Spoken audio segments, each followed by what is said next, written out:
Bismillahirrahmanirrahim. Alhamdulillah Rabbil alamin. Wabihi nasta'in wala umurid dunya waddin. Dalam pembahasan kali ini kita akan berbicara tentang apa yang disebut dengan harakat atau apa yang disebut dengan istilah baris. Harakat atau baris adalah apa yang berfungsi sebagai tanda baca. Berfungsi sebagai tanda baca untuk huruf-huruf hijaiyah Arab. Ya. Mungkin bagi yang belum mampu untuk membaca Arab gundul, misalkan ada kalimat bahasa Arab, ternyata kok tertulis tanpa harakat, ya, atau disebut Arab gundul, ini akan susah atau sulit bagi pembacanya, bila memang belum mengenal ilmu nahwu maupun sharaf. Tetapi insyaAllah mudah untuk mereka yang sudah mengenalnya.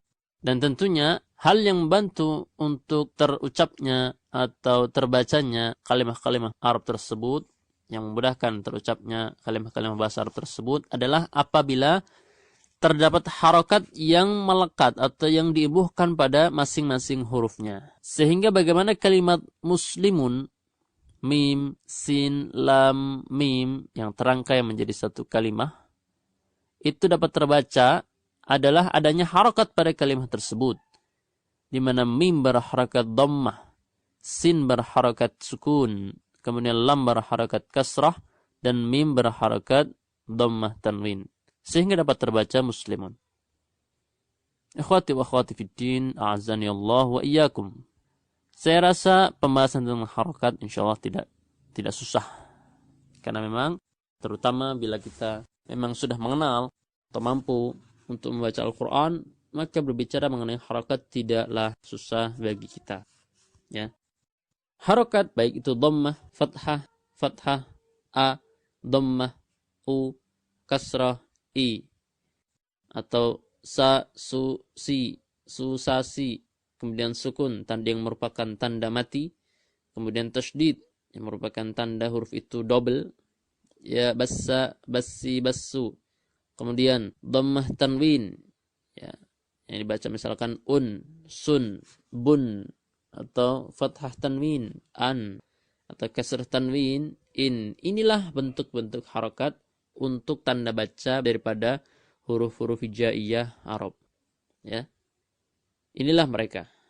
Yang tentunya harokat-harokat tersebut diimbuhkan pada masing-masing huruf daripada kalimat-kalimat bahasa Arab sesuai apa yang diinginkan daripada kalimat tersebut dalam ucapannya. Ikhwati wa akhwati fiddin. Ada satu hal penting dalam pembahasan harokat di kesempatan yang berbahagia ini insyaallah, yaitu bahwa ada di sana apa yang disebut sebagai huruf maddiyah. Yang disebut sebagai huruf maddiyah. Huruf maddiyah adalah huruf yang berfungsi untuk memanjangkan harakat suatu huruf. Maka andaikan misalkan disebutkan kalimat sin berharakat fathah sa, ia terbaca pendek dengan harakat fathahnya, sa. Bagaimana memanjangkan sa? Maka kita imbuhkan di setelahnya, sambungkan pada huruf sa dengan alif maddiyah. Sehingga yang asalnya sa pendek menjadi sa. Dua ketukan atau dua harakat. Double harakatnya. Atau misalkan ada sin berharakat kasrah, si. Bagaimana memanjangkan si? Maka kita tambahkan ya maddiyah menjadi si. Sebagaimana sin berharakat dhammah su, kita juga mengibuhkan di sana dengan wawu maddiyah menjadi su. Inilah huruf-huruf maddiyah. Dan dalam menggunakan huruf-huruf maddiyah adalah pada tempatnya masing-masing.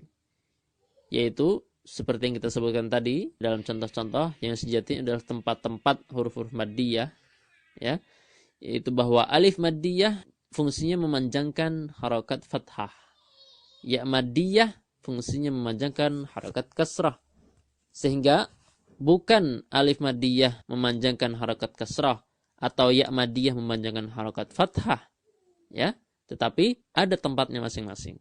Jadi misalkan ada sin berharakat fathah, kok memanjangkannya dengan ya maddiyah, itu tidak mungkin. Bahkan cara bacanya pun bukan sa, tetapi sai. Sebagaimana sin berharakat dhammah, ternyata setelahnya adalah ya maddiyah, maka bukan panjang su, tetapi sui. Ya, sesuai apa yang ada pada harokat tersebut, huruf-huruf mad tersebut.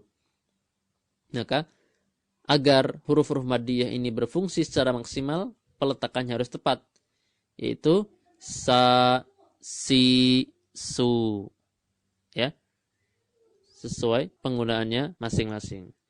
Kemudian akhwati fiddin, a'azanillahu wa iyyakum, ada yang perlu dicatat dan menjadi hal penting untuk diketahui bahwa dalam penulisan huruf maddiyah tidak perlu kita menambahkan harakat sukun atau tanda mati pada huruf-huruf maddiyah tersebut. Misalkan pada alif maddiyah yang memanjangkan sin berharakat fathah sa, tidak perlunya kita menambahkan tanda sukun di atas alif. Dan ini berlaku pula untuk ya maddiyah dan wawu maddiyah. Sehingga dalam penulisan si tidak perlu ditambahkan sukun di atas ya. Su tidak perlu ditambahkan sukun di atas wawu. Cukup sa, si, su. Karena bila ternyata ada penambahan sukun di atasnya, ya memungkinkan kita untuk membacanya bukan su tetapi su, atau si yang harusnya si tetapi terbaca si. Padahal seharusnya tidak demikian. Maka tidak perlu kita menambahkan atau hilangkanlah, atau jangan sampai kita menambahkan sukun di atas huruf-huruf maddiyah tersebut. Ini sejatinya merupakan penulisan yang lebih tepat dalam penulisan huruf-huruf maddiyah bahasa Arab. Demikian akhwat dan akhwati fiddin, sekilas tentang harakat yang berfungsi sebagai tanda baca bahasa Arab. Sallallahu wasallam ala nabiyyina Muhammad.